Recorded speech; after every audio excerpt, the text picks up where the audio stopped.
Et coucou, bienvenue dans Ciné Snacks, la chronique des séries B, du cinéma culte et des films tellement mauvais qu'ils en deviennent drôles. Merci Olivier. On vient d'avoir des micros, il y a plein d'effets à la con. Je me régale.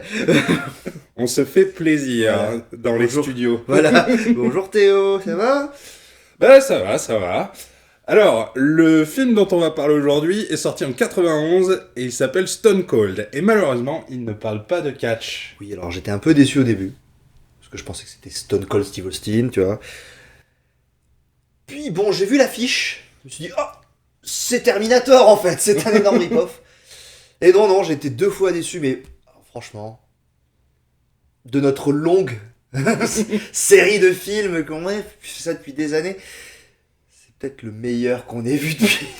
Ah, tu l'as vraiment aimé. Ah, du coup. moi je suis à fond. Enfin, j'ai tellement aimé que j'ai arrêté de prendre des notes, vraiment, et j'ai pas arrêté de mater le film, que j'ai totalement oublié de prendre des notes. J'ai vraiment pas fait mes devoirs, voilà. Ce film, vous allez voir, il est exceptionnel. Moi aussi, j'aime beaucoup. Il y a tout qui marche, il y a tout qui marche. Il est réalisé par Craig Baxley, qui est le réalisateur de Dark Angel. La série? Non, non. Le film où Dolph Lundgren est un policier qui poursuit un extraterrestre qui transforme les cerveaux humains en drogue. Ok, donc c'est le prochain épisode. Ok. C'est le premier film de Brian Bosworth. Et si vous vous demandez qui est Brian Bosworth, la raison pour laquelle vous ne le connaissez pas, c'est parce qu'il joue dans ce film. Alors, qu'est-ce qu'on a pensé de ce film, Théo? Et comme je t'ai dit, un excellent nanar. Pour moi, ce film est un peu la définition du terme ridicule.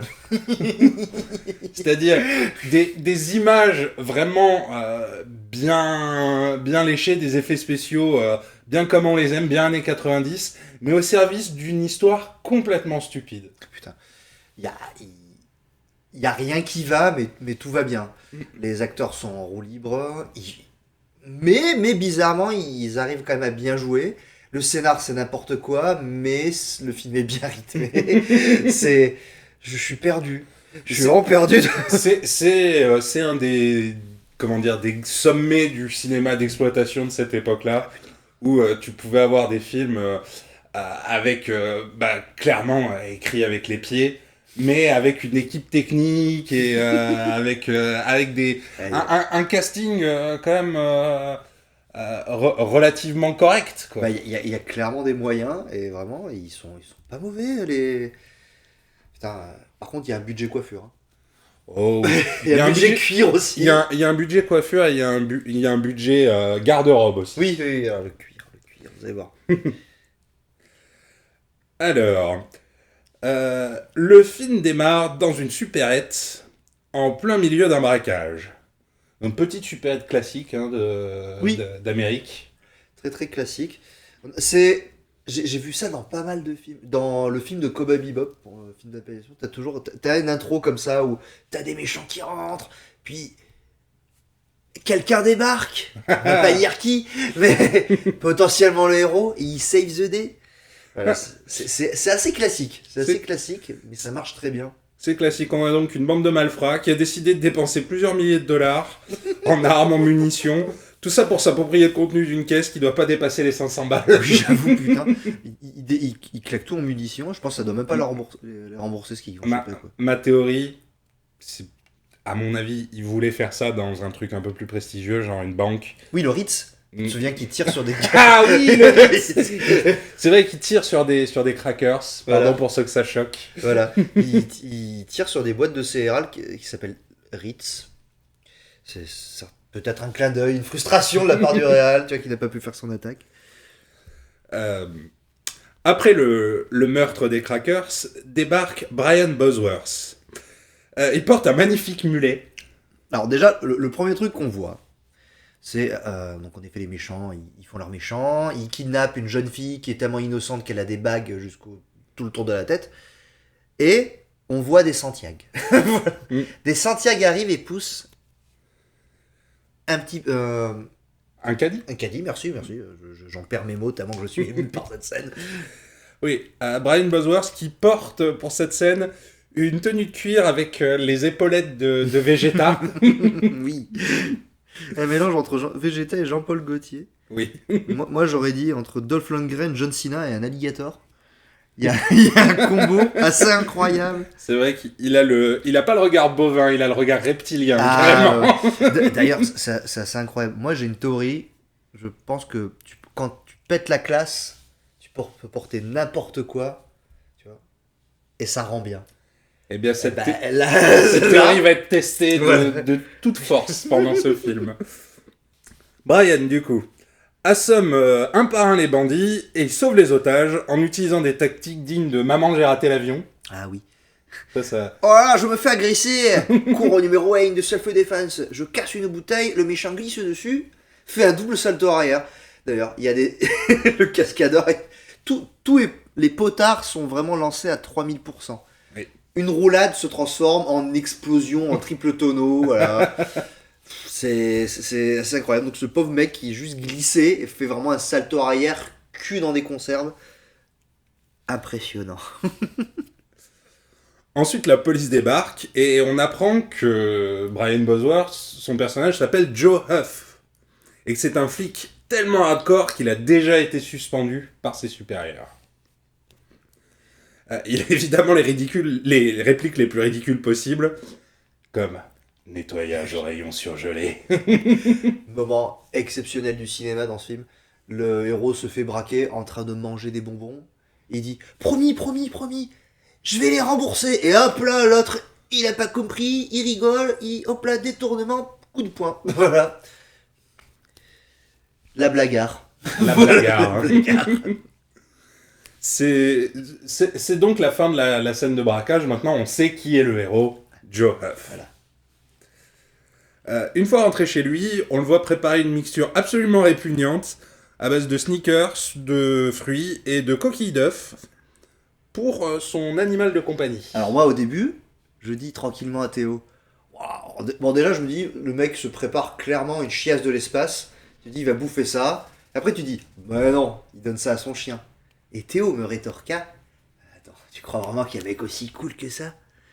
Il va avoir un chien. Il va avoir un chien ? Eh ben non. Eh non. Devinez, je vous laisse quelques secondes pour deviner. Est-ce un crocodile ? Un tyrannosaure ? Un pitbull ? Un Jeff hippopotame. Bezos ? Tu vois ? C'est un varan. Un varan, un énorme putain de varan. Un varan du Nil qui s'appelle Fido. Oui. Alors déjà, faut vous imaginer que donc, l'acteur, un Golgoth de 2 mètres, blond, surstéroïdé, blond platine, C'est avec un petit croc-top quand même, et une Oui. casquette à l'envers. Voilà. C'est un ancien de la NFL, c'est un ancien joueur de la NFL. D'accord, ok. Tu m'aurais dit que c'est une ancienne montagne, je t'aurais cru. Hein. Franchement. Cette scène, je l'ai appelée « On peut pas nourrir son dinosaure tranquille », tu vois. Donc, il y a des agents du FBI qui viennent le chercher chez lui. On a quand même le temps de constater son joli derrière. Ah oui. Et le joli derrière de la nana qu'il vient C'est vrai, putain. de serrer la veille, à qui il dit au revoir. Alors, je suis un gros bof. Donc moi, clairement, quand il y a une paire de fesses, généralement, je m'en souviens. Mais là, il est tellement chatoyant.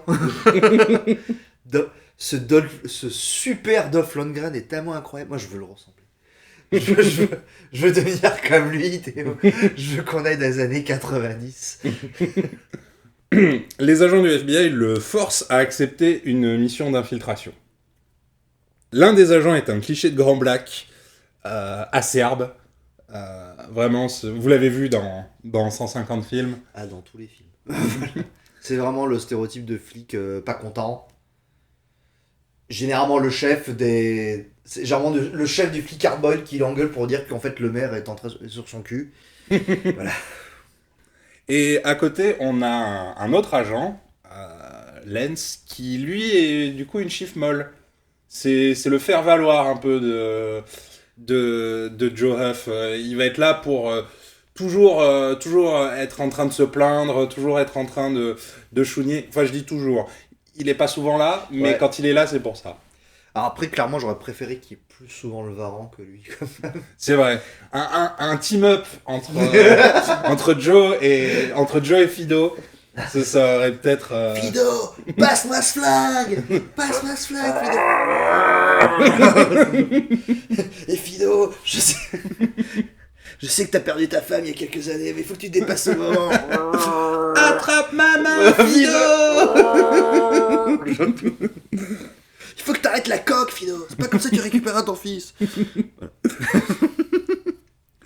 La mission d'infiltration, du coup, ça concerne un gang de bikers extrêmement méchants, puisque au début du film, on les voit attaquer une église en plein milieu d'un baptême et assassiner le prêtre. Oui, d'ailleurs, t'as reconnu le méchant?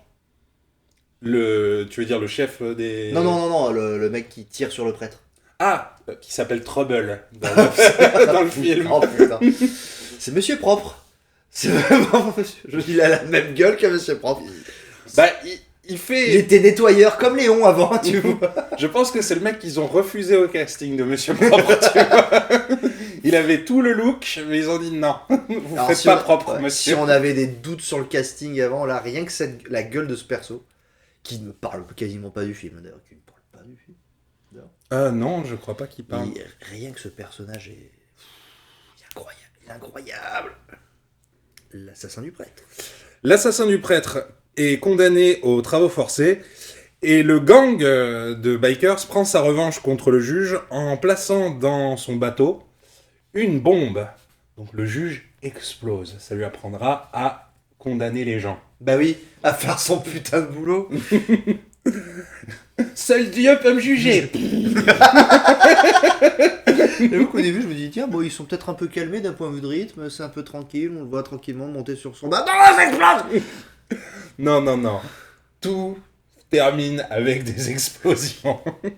On apprend également par les agents du FBI qui sont soupçonnés de trafiquer de la drogue avec la mafia et de vouloir prendre le contrôle du trafic de la drogue, de la prostitution et des tueurs à gages à l'échelle nationale.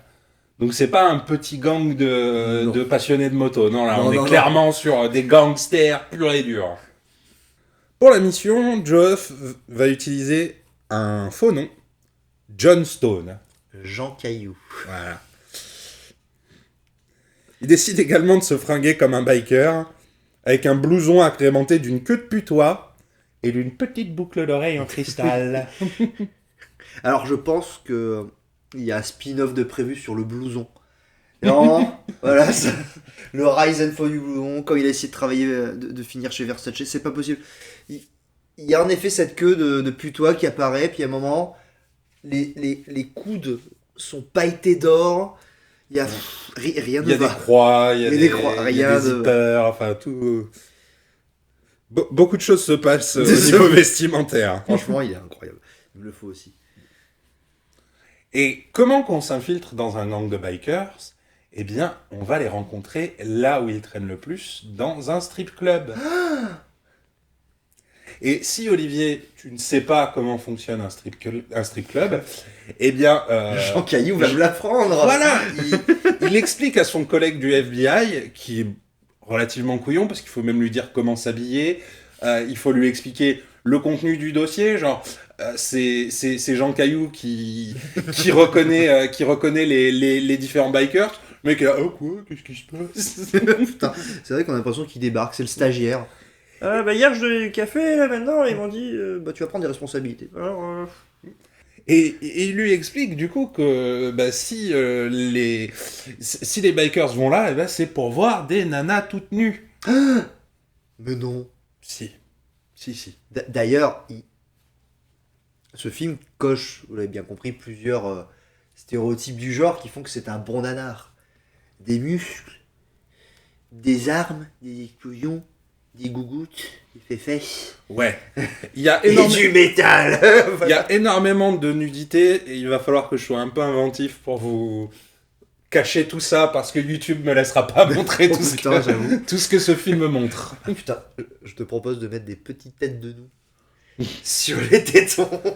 Je trouverai quelque chose, ne t'en fais pas. Tu sais quoi, je rajoute une petite tête de toi, regarde. Ding. Ah. J'ai hâte. Je serai sur tous les tétons de la nation. Donc Stone rencontre deux bikers. L'un s'appelle Gut, c'est le biker un peu loser qui devient immédiatement pote avec Jean Caillou. Bah oui. Et le deuxième biker s'appelle Ice. Il est beaucoup plus agressif. Il prend Stone en grippe. Il le surnomme Bam Bam en hommage au pierre à feu. Ah putain, oui, c'est vrai. Il est Et- juste jaloux. Et j'avais pas reconnu pendant le visionnage, mais Ice est joué par William, Laurent, non. par William Forsythe. Vous savez pas qui c'est un copain, il se reconnaîtra. Enfin, j'espère qu'il reconnaîtra son propre prénom. Arrête de le doxer. Et William Forsythe, du coup, c'est le shérif un peu cinglé carrément cinglé d'ailleurs, de Devil's Reject. C'est encore un super personnage, contrairement à Gut, qui vraiment ne sert à rien du début à la fin. C'est juste un gros stoner qui se fait bolos. Oui, Gut est vraiment pitoyable. Putain, il est inutile. Je pense que je sais pas pourquoi, en fait, il y a une sorte de second comic relief qui apparaît. Comme je te l'avais expliqué, ce film a été... il y a eu pas mal de soucis au niveau du tournage. Ils ont fait pas mal de modifications. Il y a des scènes qui ont été tournées puis qui n'ont pas été mises dans le film. Par exemple, Joe Huff devait avoir une femme et un gosse. Et au final, ils se sont dit, non, faites-lui choper une blonde random et ça ira bien mieux. Du coup, il y a une bagarre qui éclate en plein milieu du strip club. Ça tombe bien. Et Stone va filer un coup de main à Gut parce que Gut se fait évidemment défoncer la tronche Bah oui. dès le premier coup de poing lancé. Et pour le remercier, Gut l'invite à visiter le QG du gang. Alors la scène d'après, je l'ai appelée les 30 ans de Théo. C'est exactement notre vie. Voilà, si vous savez pas à quoi on ressemble, voilà, vous imaginez, ben, voilà, dites-vous que notre quotidien, c'est tout ce qui se passe dans cette scène. Et Vas-y. que vous ne pourrez pas voir parce que YouTube ne me laissera pas te Bah oui, montrer. c'est dommage, c'est dommage. Chez les bikers, c'est la fête. On fait des courses de moto impromptues, on boit des bières bon marché, et on s'amuse à se tirer dessus à l'arme automatique. Ah putain, Guillaume Tell à l'usi. Vraiment. Et ça a l'air précis en tout cas, franchement, vu Oui. le degré d'alcool. Les bikers sont tout le temps en train de se mettre en danger, de se jeter des couteaux ou de se tirer dessus. Ou... Dans la réalité, ils sont deux. Et ils ont pas de bras. Voilà. Ils sont tous morts. Même quand il y a la scène d'assassinat du prêtre, les bikers sont derrière le prêtre. Ils sont vraiment Donc, travailleurs. et il est tué avec un shotgun, donc c'est dangereux. Ne le faites pas à la maison, ne tuez pas de prêtre. Et Déjà. surtout, ne vous mettez pas derrière le prêtre si votre copain est en train de tuer un prêtre. C'était les conseils de Théo. Jean Caillou est initié dans le gang en affrontant un gros costaud dans une scène qui a probablement été tournée en plusieurs fois puisque la tenue des combattants change régulièrement. Ah, je l'ai pas vu ça. Un coup il y a le gilet, un coup il n'y a plus le gilet. Oh Mathieu. Un coup il y a les gants, un coup il n'y a plus les gants. Ce qui m'impressionne, c'est que du coup, Johnston, l'acteur en tout cas, est vraiment immense, mais ils ont trouvé un mec encore plus grand, Ouais. qui a encore une putain de gueule, mais je sais pas où il les a trouvés en fait tous ces gars. Alors il y a énormément de gens qui sont des seconds couteaux d'Hollywood où si vous êtes un peu cinéphile, vous direz ah mais lui je l'ai vu, il était dans Die Hard. Ah mais lui je l'ai vu, il était dans L'Arme Fatale. Ah mais lui je l'ai vu, il était dans Terminator 2. Ah ouais. Ouais. Ah putain, il y a un acteur de Terminator 2. Ok. Oui oui le biker, celui que t'as dit, ah il a un jumeau. Ah oui, ok. Voilà. Oui, oui. Donc je vous mettrai des visuels pour que vous resituiez qui sont ces gens. Donc Jean Caillou met évidemment le gros Malabar KO Ouais. parce qu'il est trop fort. Et il peut enfin rencontrer Chains, le chef du gang qui est joué par Lance Henriksen. Lance Henriksen qui est du coup Bishop ou Wayland dans la saga Alien. Qui est Dieu aussi. Dans mon cœur en tout cas. C'est un acteur qu'on aime beaucoup et c'est un acteur qui bosse beaucoup. On le voit dans beaucoup de nanars. Ah, il est. Et dans ce. Franchement, il fait toujours. J'ai toujours trouvé qu'il faisait des rôles assez calmes en fait. D'un nanar qu'on vous proposera un jour. John Woo et Van Damme qui a mulet. Chasse à l'homme, tu veux dire? Chasse à l'homme, exactement. Il fait un ancien militaire, agent de la CIA, je sais plus, qui est très très très très très calme. Quoi. Puis dans Alien, qui chope, franchement, c'est une vache sacrée. Là, Là, c'est il est différent. on fire. je pense que c'est son ancienne vie. Vraiment, je me pose la question si c'était pas son ancienne vie. Oui, pour ceux qui sont pas au courant, Lance Henriksen, avant de jouer dans Alien, avant d'être acteur, il avait une vie assez mouvementée puisque il a fait partie d'un gang. Il a appris à lire à l'âge de 30 ans, donc il était complètement sorti de la société et il est devenu acteur et ça a marché grâce à Alien 2. Chains fait immédiatement confiance à Jean Caillou et lui propose de coucher avec sa copine Oui. Nancy.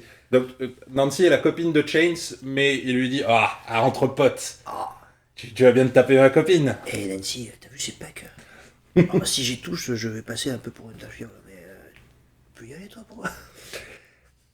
Stone refuse de coucher avec Nancy Mm. parce que c'est un gentleman. Et qu'il a peur, je pense, des MST.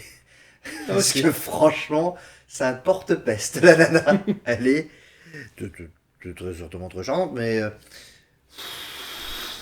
Elle Comment a pas tu l'air par- très saine. Comment tu parles de Arabella Herzog Oula. Quand tu parles de ma femme. Ma waifu. Ma princesse Disney. J'aimerais noter qu'à ce moment-là du film, il y a une des meilleures séquences de toute l'histoire du cinéma. En moins de 1 minute, la caméra passe d'un drapeau nazi, une paire de nanas qui se douchent, et ça termine sur un gamin qui pousse un bébé dans une poussette, Putain. au milieu des affreux. Donc là, Martin Scorsese vous le dira, cinéma absolu. Absolument cinéma. En fait, ce film, c'est une vision dans l'avenir des Amériques. Oui. C'est l'Amérique que Trump nous propose. On va y Putain, je suis à fond. On va y revenir puisqu'il y a une scène, il y a une scène qui nous fait un peu penser à de l'histoire plus moderne.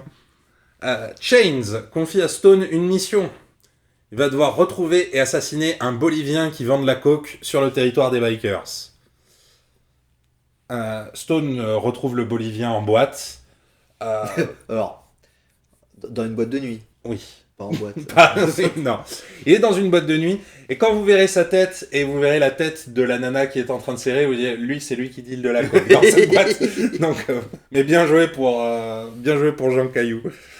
Le Bolivien est joué par Paulo Tocha, il est dans Predator 2, lui aussi, Ah ouais. c'est un second couteau d'Hollywood, comme énormément de gens dans ce film. Et du coup, ce Bolivien, il a un tatouage très reconnaissable sur les oreilles. Il a des toiles d'araignée sur les 2 oreilles. Et comme John Stone l'a fait arrêter, mais qui veut faire croire qu'il l'a tué, eh ben, ils font tatouer des oreilles de cadavres. Et ensuite, John Stone ramène les 2 oreilles à Chains pour dire, regarde. En vrai, c'est cool et c'est pas con. Ouais. En vrai, c'est cool et c'est pas con. Attendez. Ouais, voilà. Ouais, à ce stade du film, on pourrait croire que le FBI est assez compétent, mais ça va pas durer. Oui, rassurez-vous. Hein. Le premier élément qui va mettre des bâtons dans les roues, c'est que Chains a un contact dans la police à qui il demande d'inspecter le dossier de John Stone. D'ailleurs, j'y pense mal. Ce contact dans la police. Elle revient. Ouais, mais ça, vraiment, il n'y a pas de. C'est- Il n'y a pas de dénouement autour de ça, quoi. On verra. Je pense que ça allait trop vite pour le scénar et d'un coup ils se sont dit oh putain, on a tout raté, il y a plein de choses à faire. Tant pis. Maintenant c'est la scène de comment on s'infiltre quand on ressemble à une montagne. Oui. Suffit de s'infiltrer avec d'autres montagnes, c'est le truc le plus facile en tout cas. Jean Caillou est envoyé pour racketter les commerçants sur le territoire du gang. Il est accompagné par un biker qui s'appelle Tool et par Nancy, la copine de Chains. Un trio de mafieux est agacé que les bikers fassent une collecte sur leur territoire et il lance une grenade sur Tool, en plein milieu de la rue. Ouais, voilà. Explosion. Grenoble. Boum, boum. Il y a un fort accord où on voit que l'un des mafieux a du sang sur le visage, alors que la bagarre n'a pas encore eu lieu. Bagarre, me dites-vous ? Oui. Oui, Nancy est attaquée et Jean Caillou intervient pour la sauver en se jetant sur le capot de la voiture des mafieux. Ça cause un carambolage et il fracasse le bras d'un des mafieux qui est le mec le plus insensible à la douleur que j'ai vu dans un film. Ça ne devrait pas prendre cet angle-là. John Stone casse son bras, on n'entend aucun cri, il ne se débat pas, il tombe pas, et quand la baston est terminée, il rentre gentiment dans la voiture. J'avoue, je pèterais le bras de quelqu'un, je pense que je me chierais dessus à voir que le mec ne réagit pas en fait. Oui. Qu'est-ce que... T'as pas mal ? Et comme Nancy a perdu l'argent du racket, Jean Caillou lui donne des sous pour compenser la perte. C'est là qu'elle se rend compte qu'il est vraiment, vraiment gentil. Oh putain, son cœur s'est mis à battre d'un coup. Mais qu'est-ce que c'est, ces sentiments ? Cette chaleur ? Serait-ce l'amour ? La scène suivante se passe dans un hôpital. Je l'appelais « Quand tu as honte de ta famille ». On voit Tool, du coup, le mec qui s'est pris une grenade, qui est dans sa chambre, et le gang des bikers vient lui rendre visite. Et ils ramènent tout plein de trucs. Oui. Ils ont des ballons, ils ont des fleurs, ils ont une pizza, ils ont un harmonica. T'es peinard, t'as la gueule en vrac. Je pense que tu ne comprends. Tu dois plus avoir... Tu t'es pris une grenade à la gueule, je pense que t'as plus de tympan. Tous tes os doivent te faire mal. Mais t'as 20 connards qui débarquent, Oui, qui te avec mettent des claques. tous dans leur état le plus le plus clean, tu vois, pour Oui. un hôpital.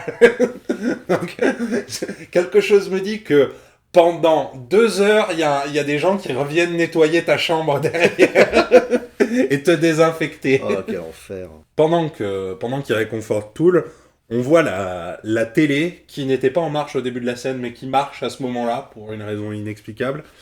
On voit que le collègue Trouble, celui qui a tué le prêtre au début du film, on voit qu'il va être jugé à nouveau, après l'assassinat du premier juge, et que cette fois-ci, il risque la peine de mort. Le procureur général demande la peine de mort pour lui. Et ça les énerve beaucoup, alors il pète la télé. Eh, du peu content. Genre le pauvre mec, il y a plus de télé maintenant.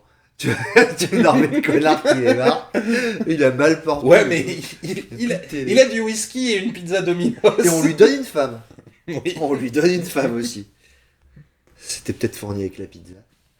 On voit ensuite que Jean Caillou propose à Chains de récupérer illégalement une cargaison de P2P, qui est une drogue de synthèse. Rien à voir avec Emule, Casa. Non, je pense que c'était probablement censé être de la kétamine ou de la cocaïne. Ils n'ont pas eu les droits. Et du coup, ils ont dû inventer le P2P. Putain, ils ont payé les droits. C'est évidemment un piège, mais Chains fait confiance à Jean Caillou. Peu de temps après, Jean Caillou donc rencontre son contact du FBI qui lui dit « Votre mission d'infiltration va finalement être annulée !» Après tout ce qu'il a fait quand même, tu vois. Vraiment, ça avance. Contrairement à eux, ce qu'ils ont fait, hein, apparemment. Oui, Pas du tout. le gradient de compétences du FBI est en chute libre. Mais ça n'est pas fini. Donc Stone lui dit « Ah, mais si vous me laissez faire, je peux piéger les bikers, les mafieux, et même ramener Nancy comme témoin. » Du coup, l'agent du FBI lui dit « Allez, vas-y, roule. » Allez, vas-y, essaye. De toute façon, pour ce qu'on a à perdre, hein. Et vous allez voir, ils vont perdre beaucoup. Ils vont perdre beaucoup. Maintenant, là, c'est la scène de torture que j'appelais Bishop en roue libre. T'as compris le jeu de mots ? Oui. Ouais. Donc, pendant que Jean Caillou était avec son contact au FBI, Chains a capturé 2 membres de la garde nationale sur la route. Il les a chopés. Et il les fusille. Ça fait peur à tout le monde. Pas dans le gang, mais enfin si, Gut, notamment. se met à chialer et dit quoi, mais je suis pas rentré dans un gang pour tuer des gens, qu'est-ce que c'est que ça les mecs sont en train de prendre le contrôle du business des tueurs à gages, de la drogue, de la prostitution, et l'autre il est en train de chialer. Oh mais ça se fait pas, c'est vraiment pas gentil. Putain, mais surtout tu dois te dire que c'est pas son premier jour quand même. Je pense pas que c'est le premier mort quoi. Apparemment. Mais bon, c'est en vrai tout commence à devenir bizarre à partir de maintenant. Parce que bon, est-ce que l'armée intervient hein, après que 2 de leurs membres se fait exécuter? Boah, ça va. Ça dépend. Est-ce qu'on est dimanche? C'est Jojo et Robert? Oh, je sais pas. C'est pas grave. Du coup, pour punir Guts de Chounier, Chains lui attrape la main et fait passer ses doigts à travers les roues d'une moto en marche. En roue libre. Oui, j'ai compris, Olivier. Si vous avez compris, Lâchez lâchez un petit message à Olivier, un petit message de soutien. N'oubliez pas, voilà, avec un pouce vert. Et puis n'oubliez pas de partager. Et donnez-nous des sous sur Patreon. On n'a pas de Patreon, mais Ouais. j'aimerais bien. La scène où il se fait couper les doigts a été coupée à propos. Oui, le film au départ avait plus de scènes gore, peut-être même plus de nudité, mais la production a voulu viser un autre rating. Tu sais, dans les classements américains, tu as PG, PG-13. Ensuite, il y a R et il y a NC-17. Et ils voulaient passer de NC-17 à R, et du coup, ils ont dit, bon, on va enlever tout ce gore. Et c'est dommage parce que ça manque. Ça manque. Moi, quand j'ai vu cette scène, vraiment, j'étais en... Oh et j'étais un peu déçu. Wow, t'as fait un bruit d'accélérateur. Après ça, c'est Nancy qui décide de quitter le gang. Peut-être qu'elle aussi, elle a pas envie de tuer des gens. Oui, ce qui est en fait peut-être la première bonne action, réflexion qu'elle a eue depuis toute sa vie, je pense. Mais heureusement, Jean Caillou. Jean Caillou, il dit « Oh, fais pas bien !» Jean Caillou vient convaincre Nancy de changer De d'avis. survivre.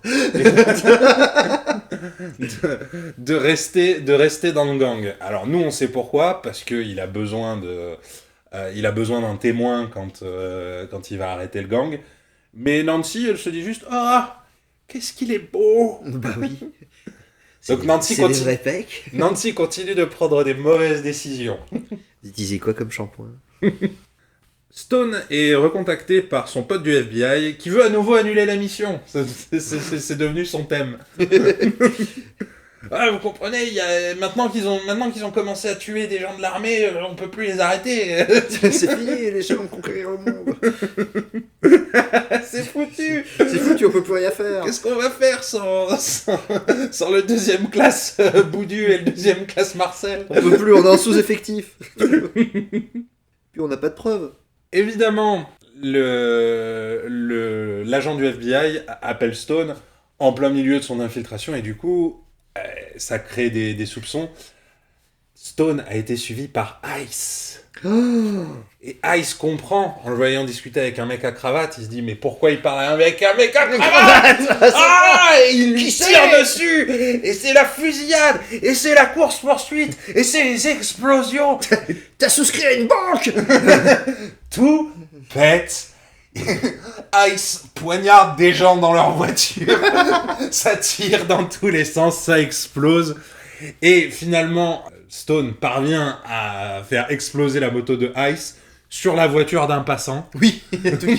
Oh, bon. Parce que, en voyant à quel point le FBI est incompétent, Jean Caillou a dû se dire je vais peut-être baisser moi aussi un peu mon niveau. Peut-être tuer des gens de manière comme ça, lambda. Putain, c'est vrai que le FBI est vraiment nul à chier du début à la fin. Mm-hmm. Vraiment, il est incompétent. Une personne connaît... Alors, on va récapituler. Personne ne connaît les dossiers, apparemment. On a une mission d'infiltration. Allô, Jean-Guy. Stone, faut que t'arrêtes la mission. Mais cache-toi avant, faut pas qu'on l'entende. Et comme je vous l'avais dit, ils sont infiltrés par quelqu'un, puisque pendant ce temps, Nancy, qui est au QG des bikers, reçoit un coup de téléphone. C'est le contact de Chains dans la police. Putain.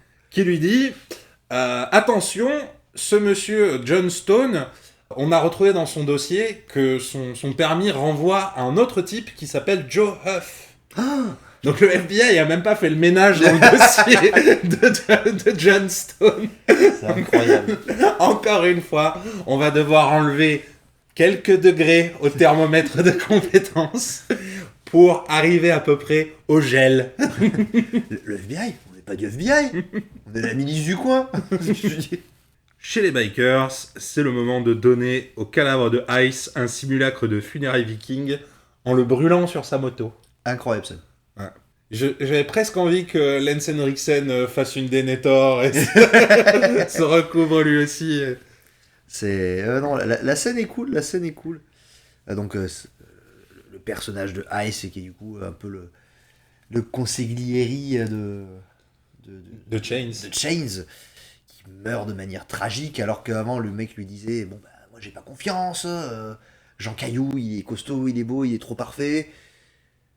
Bon, maintenant qu'il est mort, tu te dis Shane va l'écouter. Nope. Nope. Ceci dit, il l'écoute d'abord puisque Chains décide de rouler avec le plan de Stone, de Johnson, qui lui dit j'ai un chargement, j'ai un camion rempli de P2P, on peut le récupérer et tu peux le vendre à la mafia et te faire plein d'argent. Ça tombe bien quand même. Hein. Oui.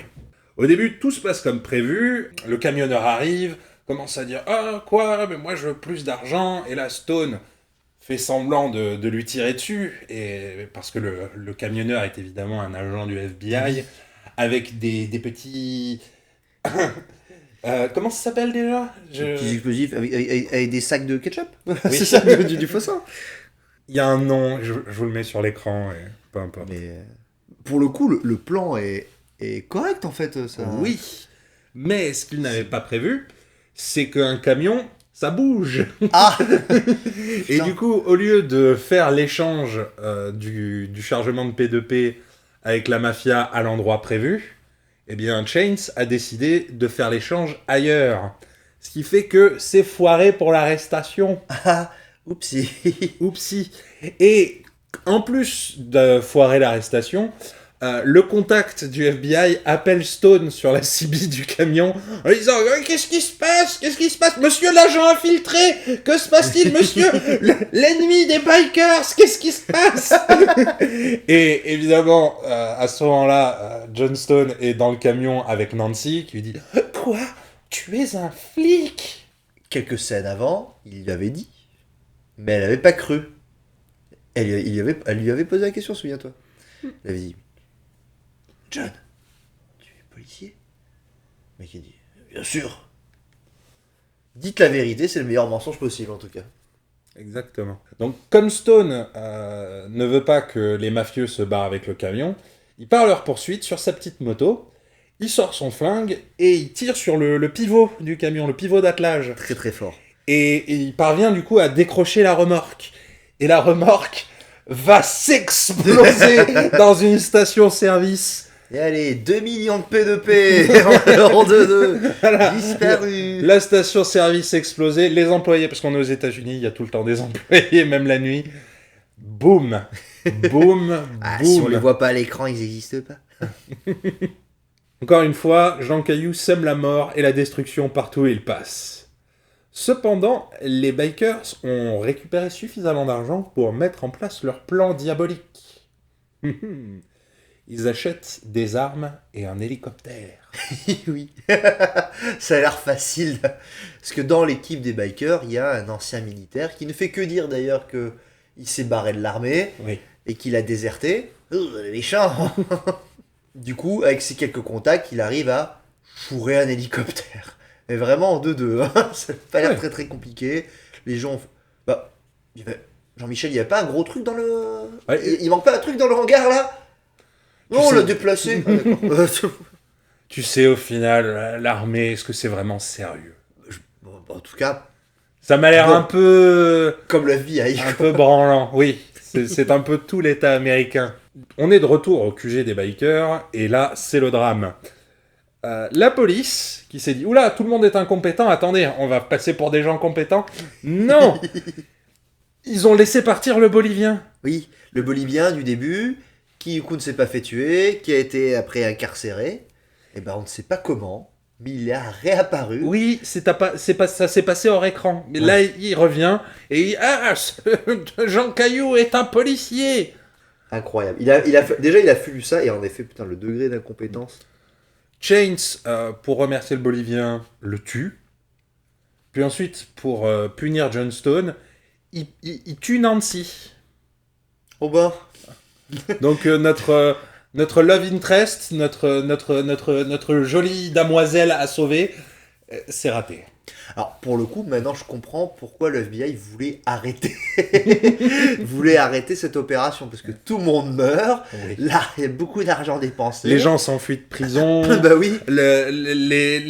L'armée vend des armes aux gangs.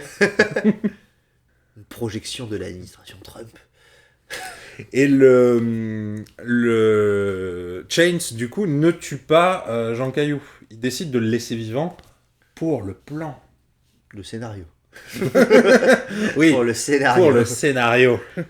C'est le moment de la bataille finale. Le gouffre de Helm. Le gouffre de Helm du Mississippi. Mais oui, c'est ça. Highway to Helm. Oui. Parfait. Le plan des bikers, c'est d'attaquer la Cour suprême du Mississippi pour libérer leur compère Trouble, tueur de prêtres, et aussi pour assassiner le procureur général qui dit qu'il va mettre fin à ce gang. Oh là là.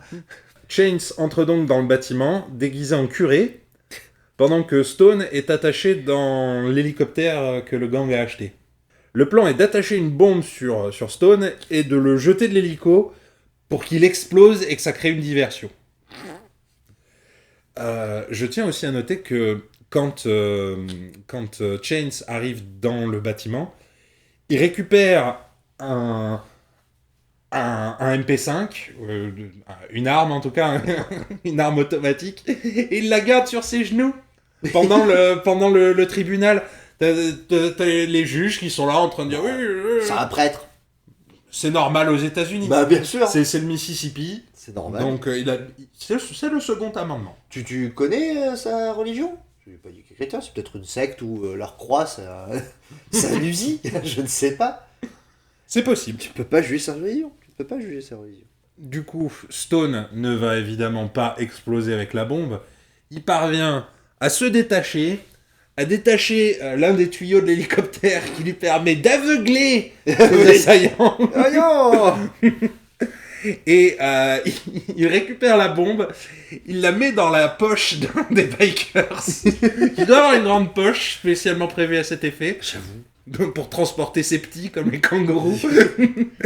et il pousse le biker par le sas de l'hélicoptère. Et le biker explose. Le biker, non. Mais son pantin, oui. Oui.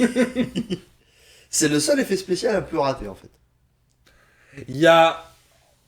Sans dire qu'ils sont ratés, les explosions ont tendance à arriver une demi-seconde avant le bon moment. C'est la seule critique que je ferais sur les effets spéciaux. De montage. Ouais. Les effets spéciaux sont très très cool, mais il y a juste de temps en temps un véhicule qui explose avant le carambolage.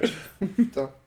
Ensuite, il force le pilote d'hélicoptère à le ramener jusqu'au bâtiment attaqué par les bikers, à la Cour suprême. Pendant ce temps, les bikers ont envahi la Cour suprême, tué les juges, tué le procureur général. Il n'y a plus de système judiciaire. Des otages. La police s'est dépassée. Dès qu'ils foutent un pied vers le bâtiment, ils se font canarder. Tu te rends compte d'ailleurs que leur plan est nul à chier en fait de base. Parce qu'en fait, il n'y a pas besoin de balancer une bombe sur le toit du... Non, il n'y avait pas besoin. C'est vraiment, ça ne sert à rien du tout. Il suffit juste d'être déguisé en prêtre et d'avoir un fusil. Exactement. Jean Caillou saute de l'hélico et il atterrit en traversant une fenêtre dans la Cour suprême.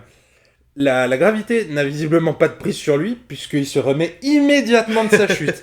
Et vraiment, saut de l'hélico, traversage de la fenêtre, contact avec le sol, tout de suite il se relève, il est contre un mur, et c'est parti, c'est la bagarre. C'est un gros burpee. C'est juste ça. Dis-toi, faut travailler un peu tes squats, quoi, c'est tout. Ouais, tu crois? Oui. Tu penses que tu peux le faire? Bien sûr. Bon, mesdames et messieurs, En direct, vidéo de Olivier qui saute d'un hélicoptère. Cliquez sur le lien. Faire un montage. Dans la Cour suprême, c'est toujours le massacre. Les militaires, les policiers, tout le monde se fait découper en morceaux.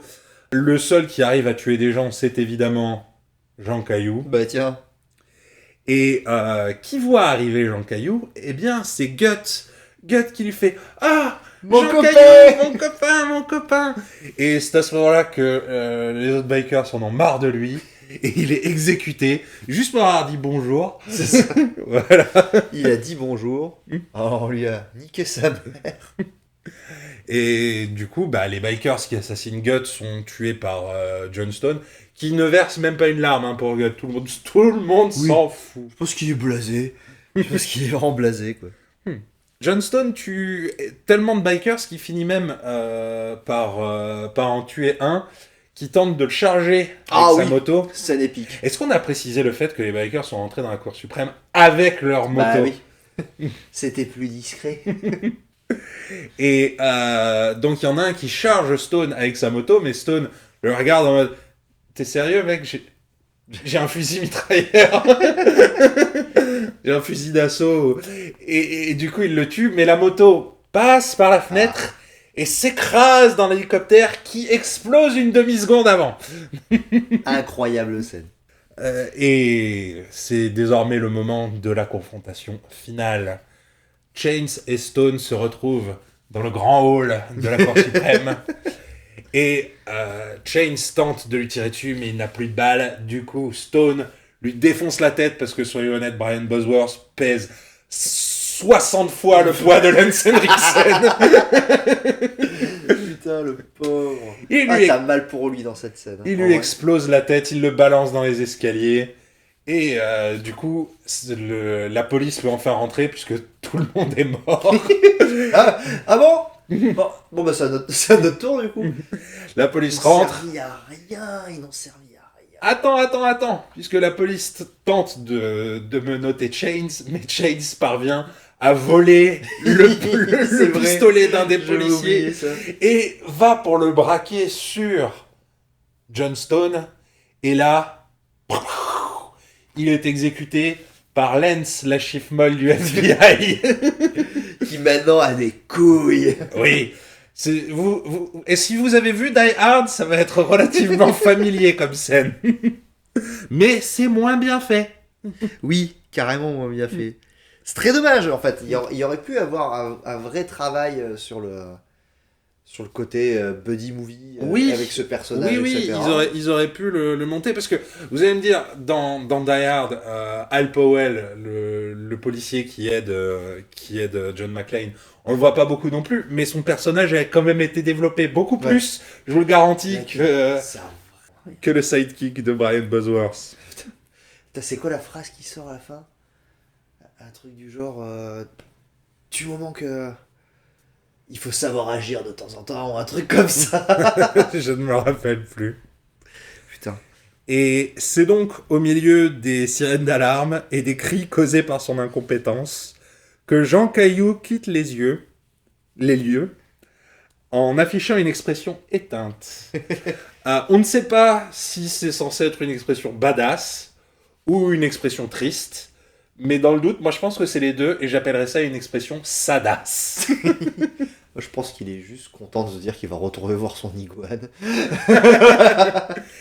Et le générique démarre, tout est bien qui finit mal. Il est incroyable ce film. Ce film est incroyable. Tout va. Oui.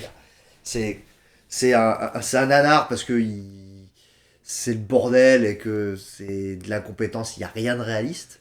Et aussi parce que d'un point de vue arc narratif, enfin, tout le monde rate. Le gentil ne sauve pas la gentille. Le méchant a gagné. C'est le même délire. Déjà, en effet, le méchant a gagné. C'est le même délire que dans le premier Indiana Jones. Où il dit clairement, il est là ou pas là. Les nazis, ils ouvrent l'Arche d'Alliance et ils crèvent tous. Voilà. À la différence que, grâce à Indy, c'est les Américains qui récupèrent l'Arche d'Alliance et finissent pas abandonnés sur une île grecque. Bah ouais, mais non. En fait, tous les nazis meurent et il reste que Indy et l'autre qui a fermé les yeux. Oui, Sinon, c'est pour ça que les il aurait juste Américains... fini comme ça, sans rien, en effet. Ouais. Oui. Franchement, là, je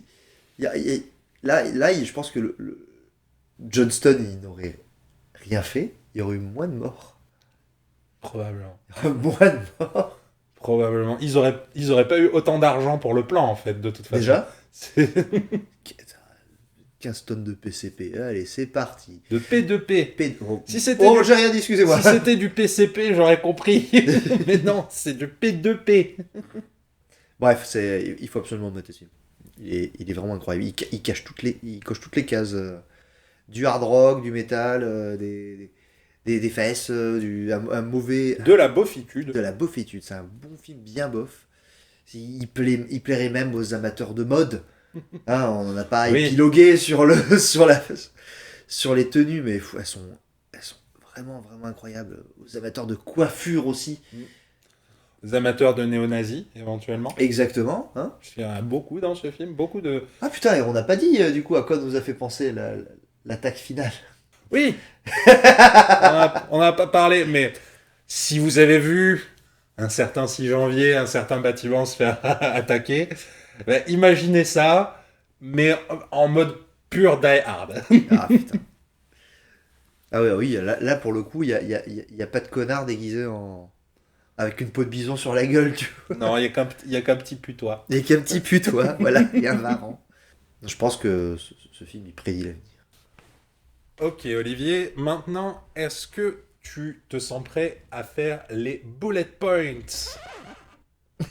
Je me suis restreint de ne pas les faire tout le temps. Oui, bien sûr. Donc, Alors, petit rappel, du coup, bullet point, ce serait ce qu'on trouve à l'arrière de la jaquette du DVD de Stone Cold. à l'arrière de la jaquette de Stone Cold, déjà pour moi, il y aurait du cuir. Beaucoup de cuir. beaucoup de cuir et un peu de moufette. La veste, je vous ai dit, c'est un personnage à part entière. C'est Oui. incroyable. Si vous êtes esclave de la mode. Ah oui. Le film est... voilà. Moi je dirais, en effet, les tenues, l'ambiance générale du film en fait. C'est pas Son of Anarchy. Il y a une variante quoi de Son of Anarchy, un peu croisé avec Versace, je Bah, pense. si vous trouvez que Sons of Anarchy est trop intellectuel, Oui. vous pouvez regarder ce film. Exactement.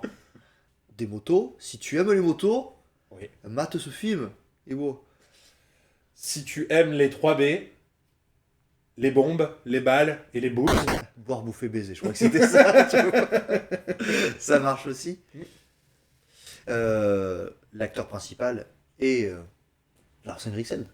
et le varan. Et le Varan. Oui. Et le Varan. Oui. Ouais, ça c'est. Les 3 meilleurs reptiles du film. Et puis le bullet point, du coup. Oui, ce n'est pas un bullet point, c'est un Un mullet mullet point. Non, la coupe de cheveux, moi, elle m'a révolutionné. En fait, vous commencez le film, vous dites oui, bon, c'est un peu classique. Voilà, il y a un flic hardball qui débarque. Et puis on voit sa gueule et c'est parti. Voilà. Vous savez tout de suite que vous n'avez pas mis les pieds dans un film générique. Ouais, exactement. On est dans le film où tout est à fond. Voilà. Donc, un truc à dire en plus? Non, je pense que nous pouvons terminer. Attends, il y a quoi aussi? Il y a quoi? Ah, attends, on l'a passé, on l'a passé.